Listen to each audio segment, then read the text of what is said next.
Hi guys, it's Shay, and today I am here to discuss how Cycle 2 went. Cycle 2 is rounds 3 and 4, and I also got a PICC line, so I'm here to compare a PICC line to doing chemo by vein and just give you some insight, I guess, on if you're about to start your cancer journey, what you may want to do when it comes to how the chemo is going to go into your body. So I did rounds 1 and 2 by vein, and if you followed that previous video, I basically said it was very, very difficult. It fries up your veins, which causes them to change color and shrivel up, and they're no longer usable. And I've heard other cancer patients say that once this happens, the vein doesn't go back to the way it used to be, and it can become unusable for a very long period of time. I mean, we're talking years and years and years. I guess it just depends on how long it takes to recover that vein. But so it fried up my veins and caused them to shrivel, and I decided I couldn't take the pain anymore, because even just the chemo drugs going in by vein, it burns your arm the entire time. So I decided to go ahead and do a PICC line, and I was very scared of the procedure. And the procedure is nothing. If you're worried about the procedure, the only pain you're gonna feel is probably 3 seconds of burning pain from the numbing medicine they give you, but I didn't feel a single thing after that. My arm was completely numb. I never felt the PICC line actually go in or anything like that. Some people say that they feel pressure. I never felt any of that, and the procedure itself was a walk in the park. I was very, very nervous. I was shaking. My nurses gave me some medicine to calm down my anxiety, and they even played music while I was doing the procedure because they were awesome nurses. So the PICC line has been nothing. The PICC line, compared to doing it by vein when it comes to chemo, I do not feel the drugs whatsoever. There is no burning pain. There is no nerve damage that follows, a week after chemo or anything like that.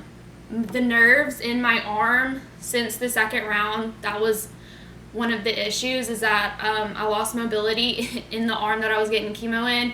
My mobility has come back. I do not have pain in that arm anymore. My veins are healing a little bit. One of them is still fried. I think it's going to be fried for a really long time. But overall, I love the PICC line. But with the PICC line comes a lot of maintenance. So I have to have my PICC line flushed every single day to make sure that I don't get a blood clot. And I also have to change dressing once a week to make sure I don't get an infection. So if you get a PICC line, those are some of the cons. You can get a blood clot, or you can get an infection. So you just have to make sure that you take care of it. If you take care of it, you're probably not going to have any issues. So you just got to make sure that you stay on top of it and that you have a good care team that'll come and flush out your lines and change your bandages, and I have a really great care team. So that's what the PICC line, I highly recommend it. I do not recommend frying your veins. I don't even recommend, honestly, trying it by vein. Even if you don't have a lot of chemo rounds, like me, I don't have that many chemo rounds because I have immunotherapy afterwards. I really don't recommend even trying chemo by vein. Just go ahead and either get a port or a PICC line, because it's not worth it. Once you fry your veins, they can stay fried for years and years, and it's just not worth it to me. So that's my thoughts on the PICC line. Things that I kind of forgot to mention with round 1 and 2 that I'm dealing with symptom-wise is chemo brain. It has gotten a lot worse. Every single round, my chemo brain gets worse and worse. So basically what chemo brain is you forget stuff all the time. You can't stay focused. It's super weird. It is the complete opposite of who I am as a person, and it was very difficult for me to deal with it the first 2 rounds. I couldn't find where I put my keys or my wallet or something simple like that, and I've never really had those kind of issues before because I remember where I put stuff. And I would look and look and look, and it was like I couldn't even when I was looking for it, I felt like I wasn't looking for it. Like I couldn't focus enough to find it.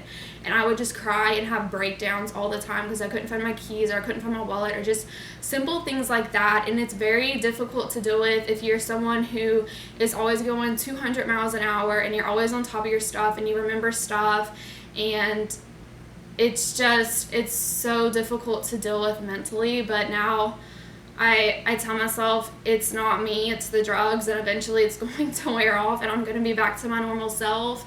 But it's been very difficult to deal with, but I'm getting better with it mentally.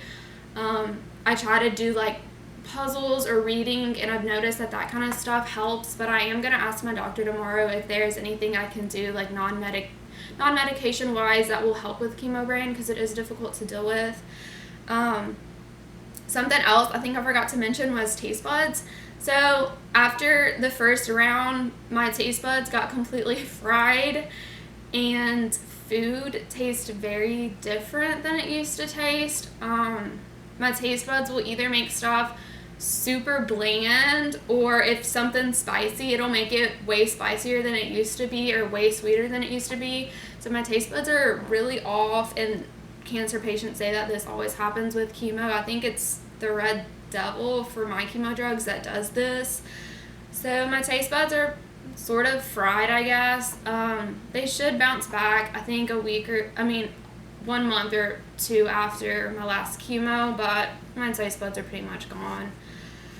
So that was just kind of some stuff I think I forgot to mention.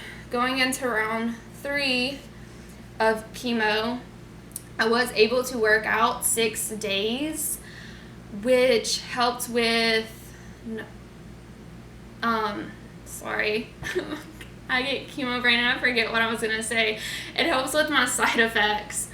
I did have 3 days of really bad nerve pain. It started in my lower back and it shot all the way down my legs, and it was all my nerves. So if you've ever had issues with a sciatic nerve in your hip, imagine that, but 1,000 times worse, because it's every single nerve in your leg and it just shoots with that sciatic nerve pain.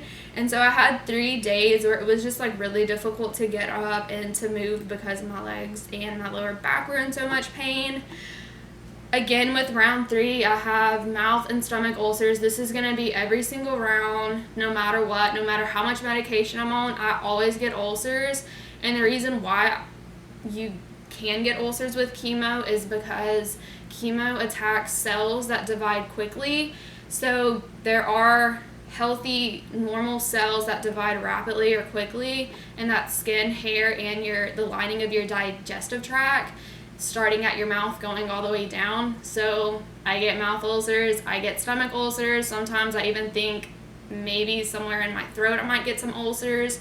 So ulcers are my main side effect, and I'm always going to have them every single round, but medication makes them bearable. They're no longer painful anymore. I don't know if it's the medication or my body's just learning how to tolerate the ulcers now. I'm not really sure, but they're not really an issue anymore. I also get earaches like a day or 2 right after chemo. I get really bad earaches. They are starting to get better with every single round. Again, I think it's just my body starting to adapt to the drugs. So they are getting better, but I do get earaches. And something new that happened with round 3, I started to get hot flashes. They just randomly come on. I get super hot, and if I don't sit down or lay down, I start to pass out, which is kind of scary. So, that's pretty much it for round 3.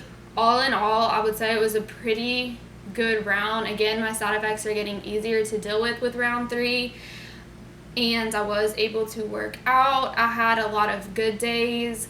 I felt pretty good. I did have some bad days, but overall I had a lot more good days than bad days, and the bad days weren't even that bad.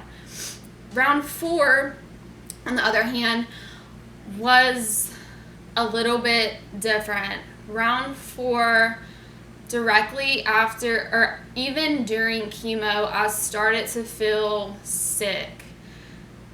I didn't feel good, and the entire way home, it's like a 2.5-hour drive, I felt miserable. it's getting worse and worse with every round while I'm doing chemo, and like a few hours right after chemo, I'm starting to get sicker and sicker.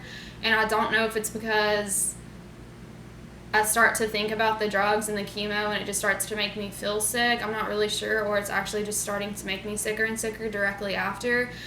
But I am struggling with getting fluids in to flush the chemo out. In round 4, I started to I taste chemo all the time now. It's always in my mouth. It's making it very difficult to drink and to eat. And directly after my chemo, I could just taste it. And I've never had to deal with that before. So I am starting to deal with that now. I can still taste chemo in my mouth. It's like it's just staying in my system, or it's building up over time, and there's still some chemo in me or something. I'm not really sure. But I'm having trouble flushing it out. And it's starting to make me really sick and really difficult to eat food and to drink. So that is something I'm dealing with round 4. It's taking longer to recover. I am overall a lot weaker. I'm getting a lot more hot flashes at night. I'm not having night sweats or anything like that, but I'm just hot all the time. And it's probably because it's so hot right now in Louisiana. I'm not sure. I'm sure that's not making it any better or easier, but I just feel like I'm hot all the time, and I don't have a fever, and I don't even really start to sweat. I just feel like really hot, and I'm also tired all the time.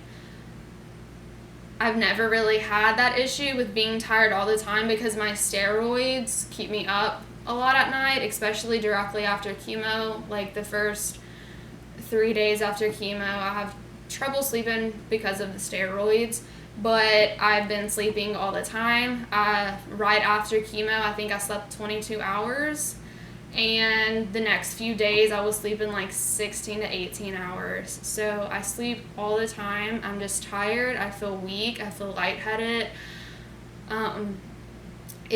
I have to force myself to eat now at this point because I can taste the chemo, and the chemo tastes absolutely disgusting, and it makes me want to throw up thinking about the taste. So getting foods and liquids in is starting to get harder and harder, but I force myself to do it because I don't want to lose any more weight, because I know if I'm not going to eat, I'm going to start losing weight again, and I'm going to start going back to double digits instead of triple digits. So I'm at the point where I'm forcing myself. I was able to work out 3 or 4 days this round. I can't remember again because of chemo brain. But yeah, I was able to still work out a little bit, but when I go to the gym, I get completely winded. I get completely out of breath. I start to get hot flashes and get hot.